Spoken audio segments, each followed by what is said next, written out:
TGIF. Happy Friday. You got your paper right here. We got Grace right down here. I got my coffee. Have a nice, smooth start. It's the weekend. Friday, February 26th, 2021. The last day of the week. Friday. Anybody have any weekend plans? It's okay. You have time to make them if you don't. Last minute plans. All plans, really. It's tough to stick by them this day and age. So it's okay if you didn't make them. Because they're probably going to get dashed anyway, perhaps, right? You can look at it that way. So now, make them for tonight. Make them for tomorrow. Whenever it is. You've made it. We've made it. For another week of reads. Now we're going to do a Friday's paper. See what that says for us. Taking us into the weekend. You want to just get started? Let's do it. Let's go. Let's separate sections. Let's not waste too much time today, right? Let's get into the meat and the potatoes right off the bat. Here's your front page today.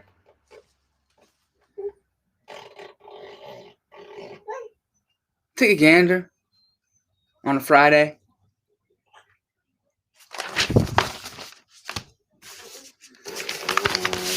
All right. Here's your region today. Here's your region. Take a long look.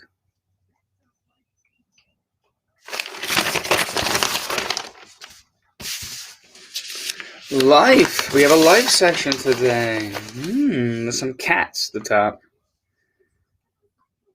We can talk about cats when we get there. Maybe I won't. I don't want to cite any ire around cat people, so I might just. We'll see. We'll see how it goes when I get there. Although I did see a dog in the center, so and a rabbit. Oh, and a ferret. So all right. Sorry, cats. I didn't mean to single you out. Sports. Okay. All right.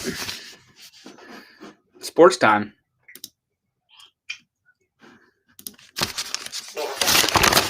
Chris, we're going to start with the sports section, right? That's what we knew. How you doing, sweetie? Good today? I love you. So, front page. Game last night between the Sixers and the Mavs. Ended the time for this edition.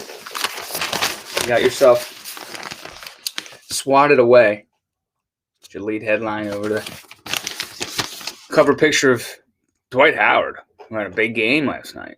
A lot of Sixers last night showed up. Ben Simmons looked good. Embiid has always looked good. Harris is all right. Saw was it Shake Milton? Danny Green, that's it. He had a good day. In the end, they won 111-97. Of a Luka and the Mavs. We'll play the Cavs next. We'll play the Cavs on Saturday at 7 p.m. So you got a Dwight Howard block as your picture, as you saw. And then you got your first two paras here from Keith Pompey. Danny Green is proud of the position the Sixers are in. Small forward things. The team fought through COVID-19 related issues, scheduling issues, and all types of injuries during the first half of the season. You know, guys have to come play every day, he said, so I'm proud of that. But we can grow in many areas. For us, sky is the limit and you know that you can have what you want and be what you want. And he just said the sky's the limit, but I kind of added on that little riff. Kept the Sixers to win in first place in the East at 22-11. The Mavs, good team, so it wasn't some sort of sham win over a bottom dweller. The Mavs are a really good squad.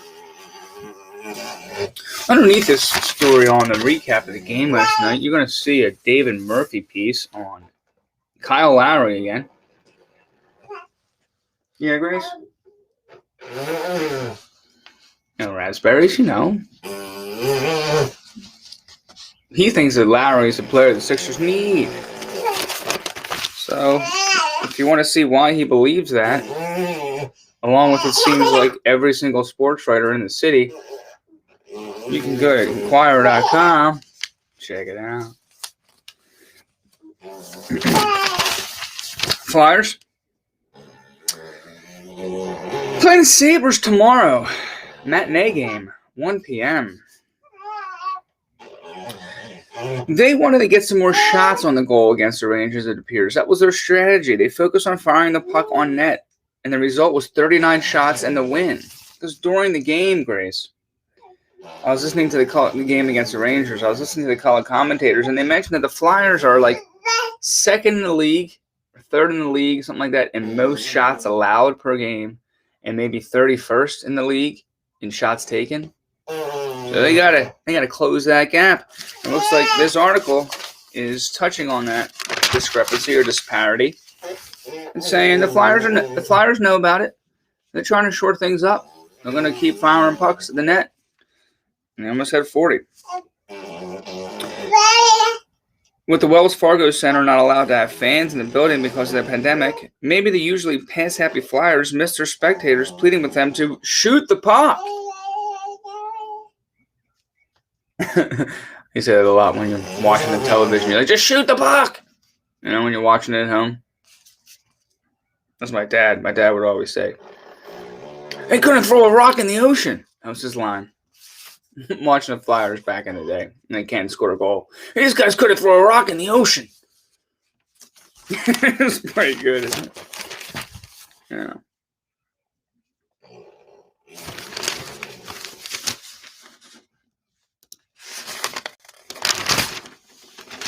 Moving on to D2 and D3.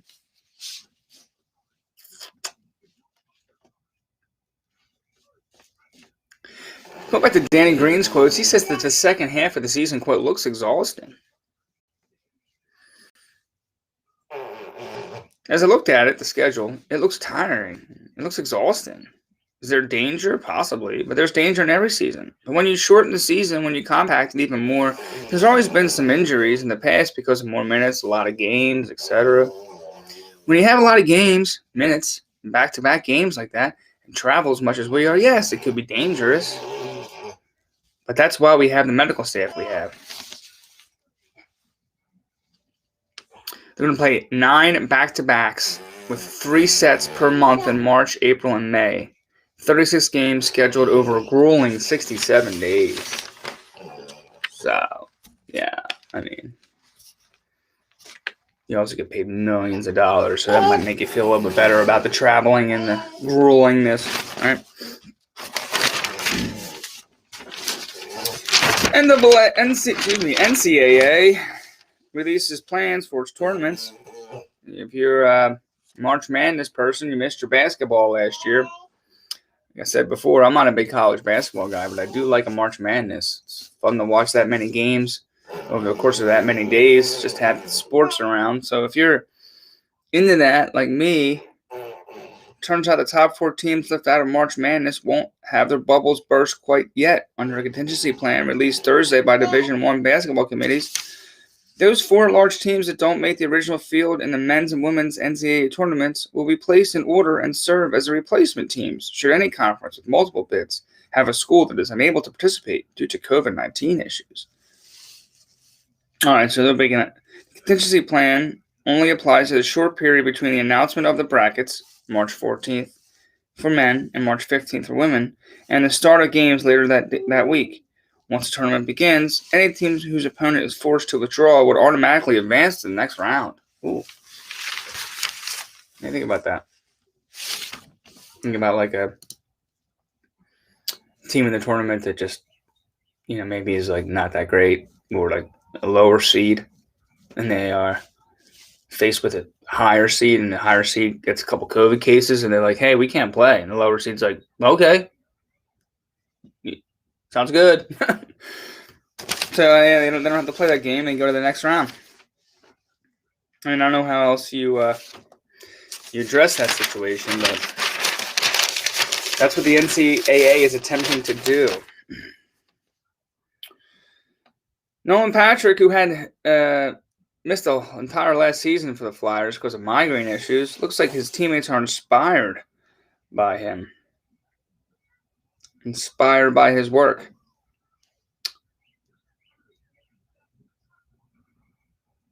And his effort. Here he is.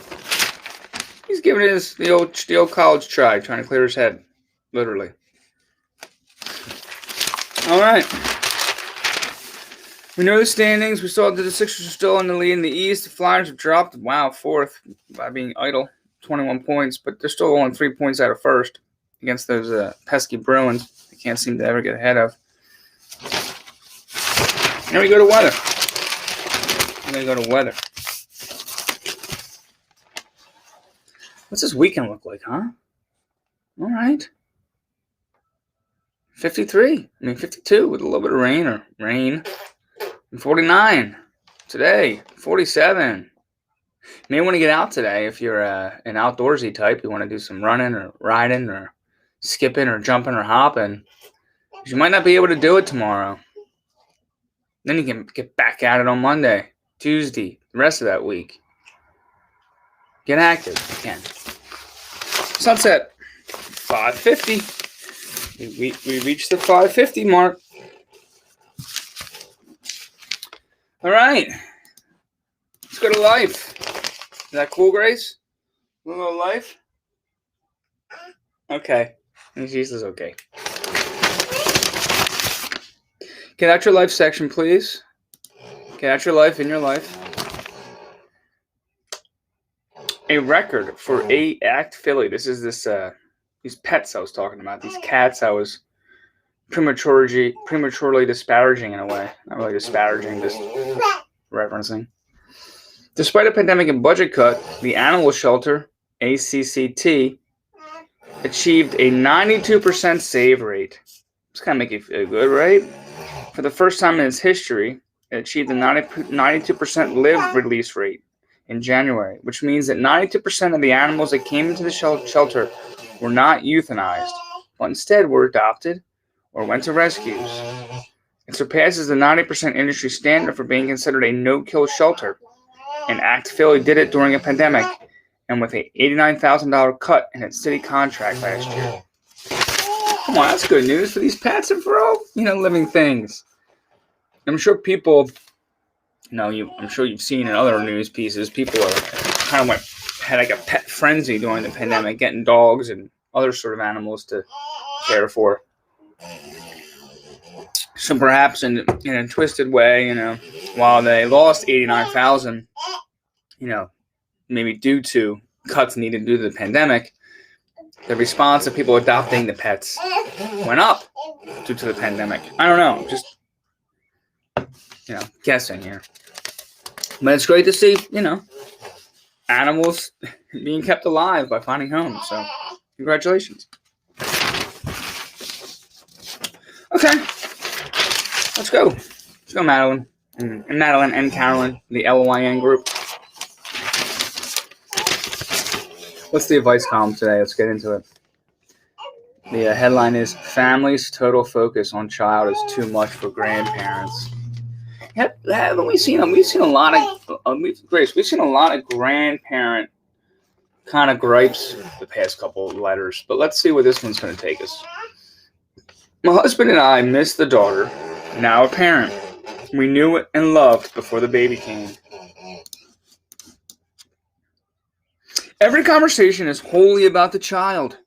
No adult conversation can be had without our daughter, or more often her husband, interrupting with, "Child's name, count to 5. Let's show them how you can sing a song. Do you want another snack? Want to play a game? Show Pop how you can X and Y." And that to me sounds precious. Sounds like what you do with kids is, "Hi, you're here and we're happy to have you, and we're so proud of you. Can you do things?" Sounds like they want the kid to be like, "Hey, Timmy. Hey, Susie. Go over there. Go stand in the corner. Don't say a word. Papa and Mama visited. We are devoted and attentive grandparents, are you? Right? But it's gotten ridiculous and feels way out of balance. Any of those? CAROLYN says, I can think of a few advice lists, which maybe we'll cover this once you've stitched them together. Number 1, be patient. It might get worse before it gets better, but counting to 5 is not the Mona Lisa. Its dazzle moment will pass. Worst possible case, this child as a tween will shut down any lingering show pop-pops faster than, well, everything. Nothing shuts anything down as ruthlessly as a middle schooler. That's good. That's good.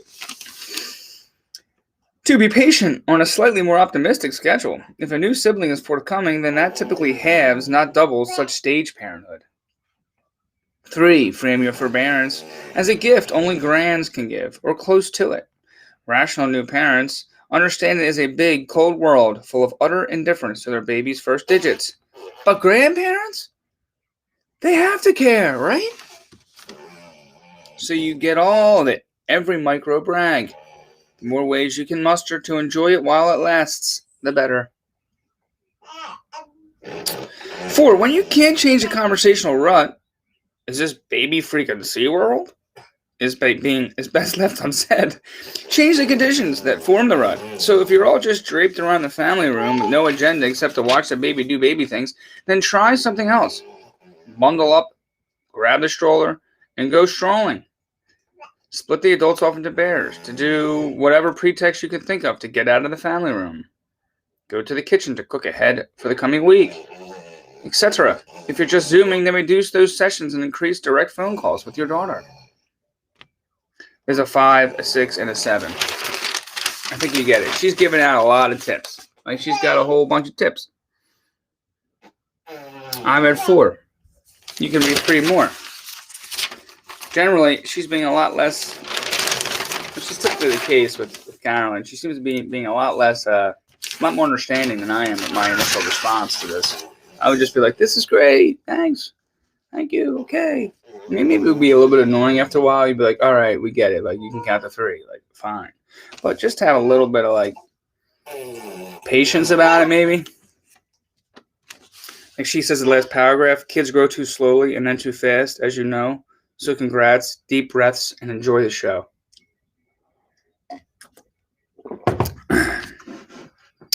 What kind of show are we going to get out of our Scorpio scope today? We're going to get a good show. We're going to get a lukewarm show. We're going to get a what is this kind of show? Let's see. Before we get to Scorpio, though, why don't we do these 5 stars for people? Did you get a 5-star today? You did, Virgo. You got one, Sagittarius. Capricorn, you got one. Taurus, you got one. That's it. The rest of the signs, you guys are SOL. Sorry. Scorpio, 4 stars. You will enjoy chance meetings with those from your past. A reunion with a longtime friend is likely. You reconsider the pursuit of a dream once abandoned. Get in touch with your inner voice for direction. Consult with a group. There she goes. She's going to find her toys now. She's on a beat. She's on a bead with her for a little guy, for little toys over there.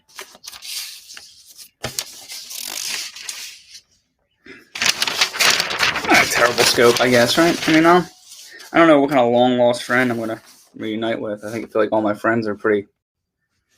I keep in touch with them pretty well, but I can listen to my inner voice more. It's fine. It's fine advice. Thank you. All right, closing down life to move to region. Let's do some regions there, okay? What do you think?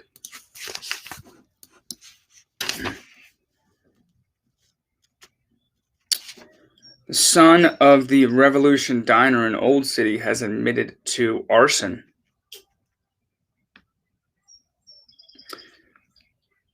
The brothers, I guess, who was involved here, they're going to serve 9 years and pay $22 million for the ruinous blaze at the Revolution Diner.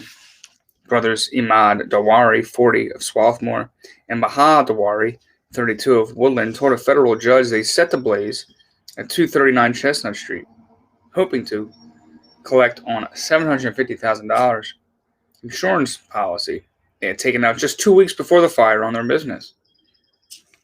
It was 2018. It displaced dozens of residents and led to the closing of several popular neighboring eateries.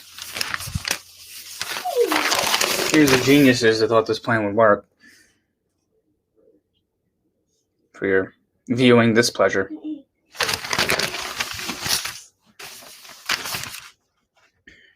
Philly-based group is launching a $3 million initiative targeting high school, college students to acquire more black teachers.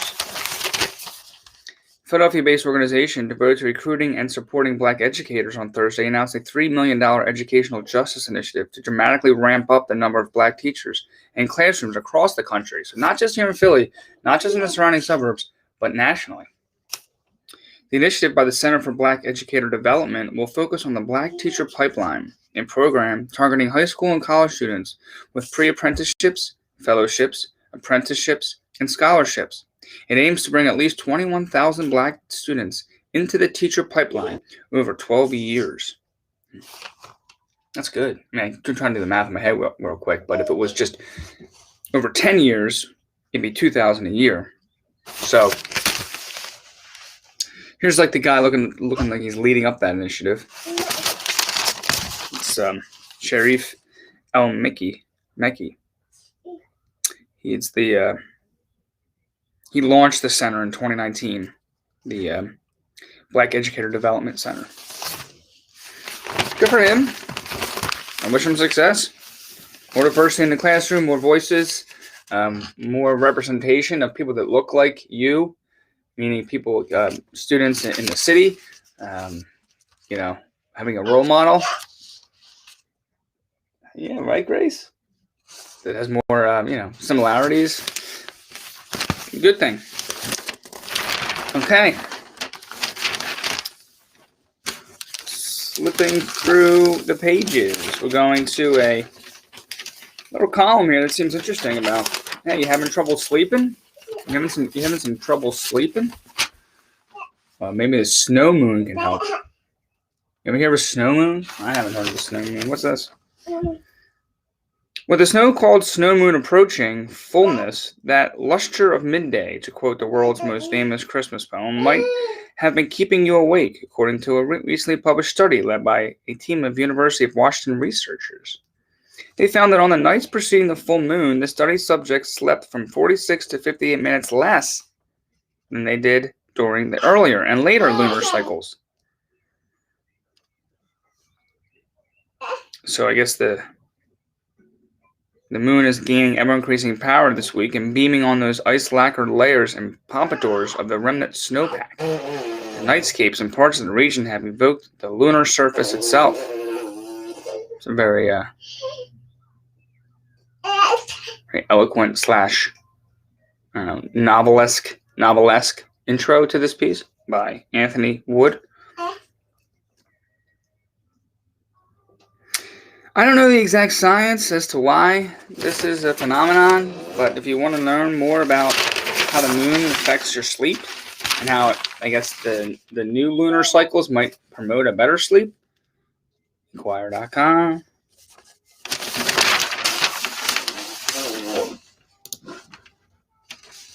Let's just say goodbye to some people real quick, okay? Let's say rest in peace on this Friday.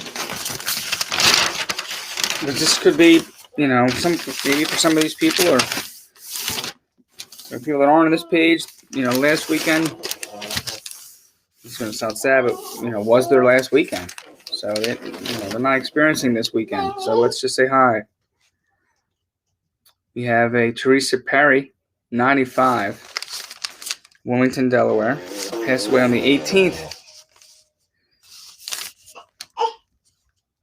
Catherine Thompson, 90, Ridley Park, passed away on the 22nd. Rest in peace. Here's Here's Calvin Tomlin. Looks like Calvin was a member of the armed forces. From the picture that they provided of him. Oh, there it is. So he has like guy's hat on. Trying to figure out if he was, but I'm not saying that he was. So maybe he just liked that hat. I don't know. He was 93.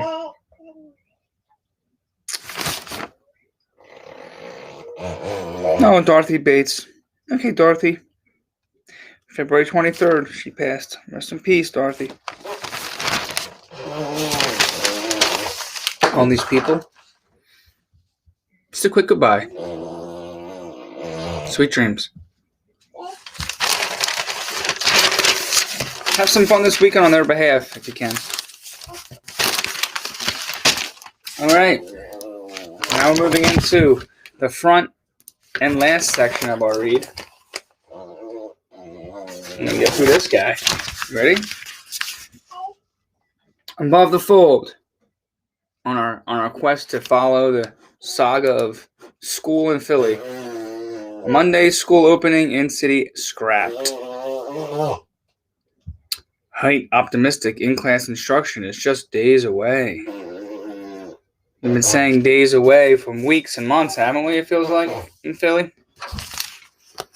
Philadelphia students and teachers will not return to school buildings Monday, but a decision to close is close on when some of them might be able to do so. Hours after saying he remained optimistic that a partial reopening could begin next week as he had planned, Superintendent William Hite Jr. told the school board Thursday evening that the district, the Philadelphia Federation of Teachers, and city officials are still in negotiations with a third-party mediator on when and how to reopen.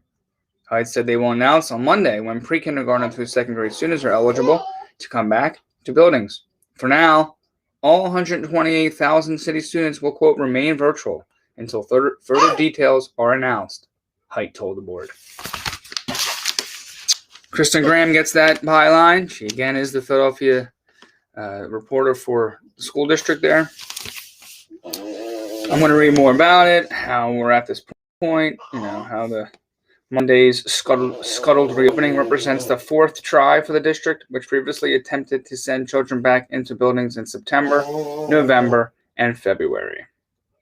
Rising case counts and pushback from parents and teachers squashed those plans.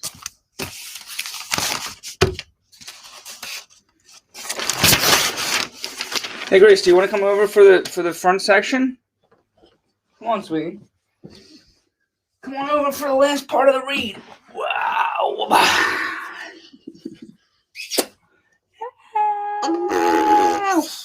Yeah, I gotta read the paper together. The last part. You want me to go through the pages with you? Yeah, I'll go. Yeah, you cute. Yeah. All right. A2, A3. Nah. Nothing on A4, A5. A big ad about masking on A5. See that? Another big ad of Ashley Home Store. A7. Here's just bringing back to William Hite. Trying to make it happen for students in the city of Philadelphia. He's got his mask on. He's walking through the buildings trying to figure this out. If you want to give him a shout out. I'm sure he's working hard. I'm sure all the administration's working hard. Give the administrators a shout out. Yeah, I saw that Mr. Potato Head's gonna be just Potato Head now. Anybody anti on that out there? Anybody out there claiming that Mr. Potato Head was canceled? I'm sure there's hashtags out there.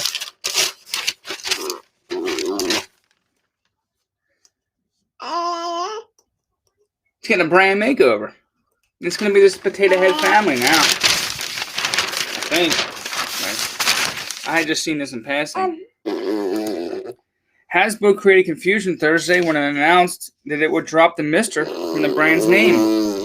in order to be more inclusive. And all could feel, quote, welcome in the potato head world. You know, one thing I've always thought of was that I just don't feel like part of the potato head world.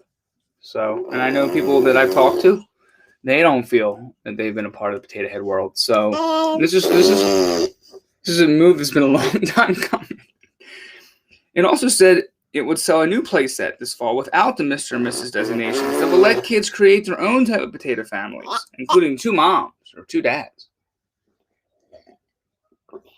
But a tweet later that afternoon, Hasbro clarified that the Mr. and Mrs. Potato Head characters will still live on and be sold in stores, but under the Potato Head brand.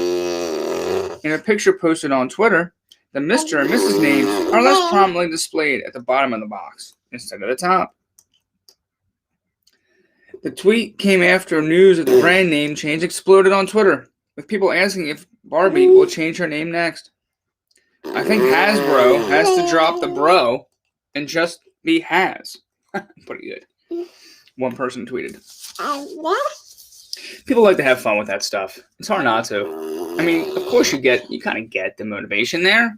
You have to. If you think about it, you know, analytically and logically in a way, like you think about, okay, they want to be non-gender about their toy. Get it. I get it. But it's easy to be like, you know, play with it.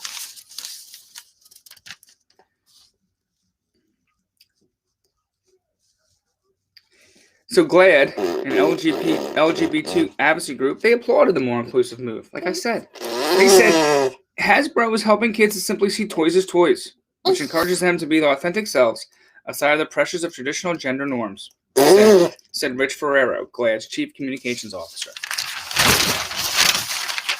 See? I mean, it's okay to move on, to evolve, to change your names, to be more inclusive. It's a good thing. It's just easy to kind of, you know, poke fun of, make fun of, talk about, send out pithy tweets about. Something to do to pass the time. All right, closing in on. Yeah. We're closing in on letters and op-eds, and we're not just closing in on them, we've reached them. We are now at the part of the program where we close it down with a today is a letter. Right, Grace? Today's letter, how we do today's letter, is we read the 4 today, headlines and letter writer names, and we say, which one do we want to read to the world?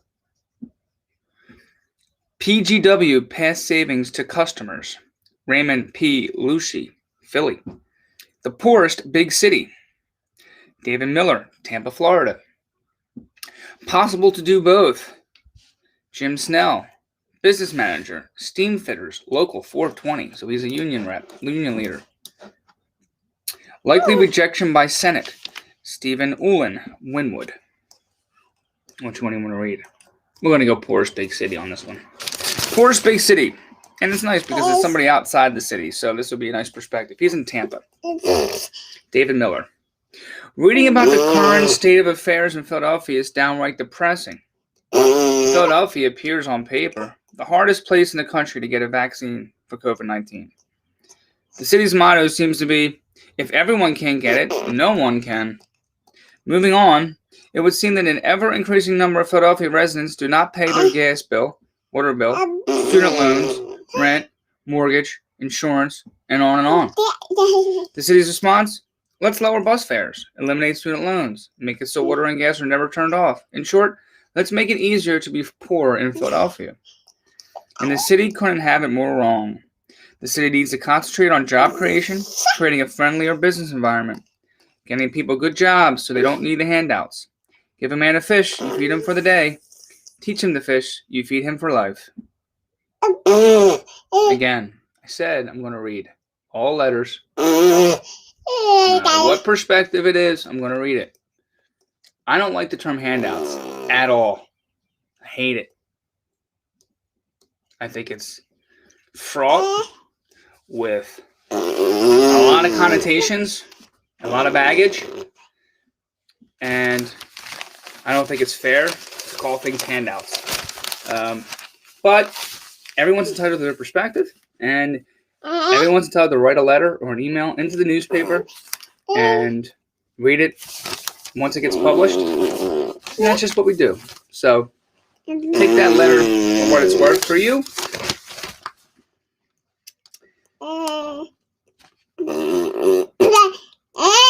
Now we're going to move from the letter, since we did our today's letter, and we're going to look at the featured op-eds today. Right, Grace? And then we're going to be finished. Featured op-eds, one from George Will. The Federal Reserve has an irresistible equity itch. Okay. And then on the A18, the last page of articles and news, before you get to a back page ad of a Cadillac, you're going to see a pro and con. Should the federal minimum wage be raised to $15 an hour? Yes. Paying a living wage is good business. No. Mandating higher minimum wage will kill jobs. The yes is Michael O'Connor, right, Grace? Co-owner of La Barberia, with locations in Philadelphia and Jenkintown, and a member of the Business for a Fair Minimum Wage. And then the no is Guy Shirachi, CEO of the Chester County Chamber of Business and Industry. And then your last op-ed, featured op-ed, is by that gentleman that we read about earlier, who's helping to get more black teachers into the field. That Sharif El-Mekki. He's that leader of the Center for Black Educator Development. His op-ed is, schools are squandering our biggest asset. And his pull-out quote is, who better to mentor high schoolers than a college student, a near peer, especially one who can mirror a future that includes a college education. So if you want to read his piece, Inquirer.com. Wow. That was all right. That was pretty efficient. It's, less than 40 minutes. I try to move through it a little bit quicker. Try to still give you the... Yeah, right. We still try to give them the up and up, the in and out, but just do it, a little bit more of a rapid process. I hope you got something out of today. If you want to read more about any of those articles, go on Inquirer.com. And then in Inquirer.com, you can go up to the top corner there. It says subscribe. You can try to see what might work for you in your budget, getting a little subscription. You can do a weekly only. You can do a weekend only paper. You can subscribe to the digital only too. I would recommend getting a paper, but you could do that. But just check out your options. Support your local news. And hug your children this weekend if you have them. If you don't have children, hug your other significant other if you have one. If you don't have a significant other, hug yourself. That's okay. And have a great weekend. Hey, bye, Grace. Have a good one. See you tomorrow.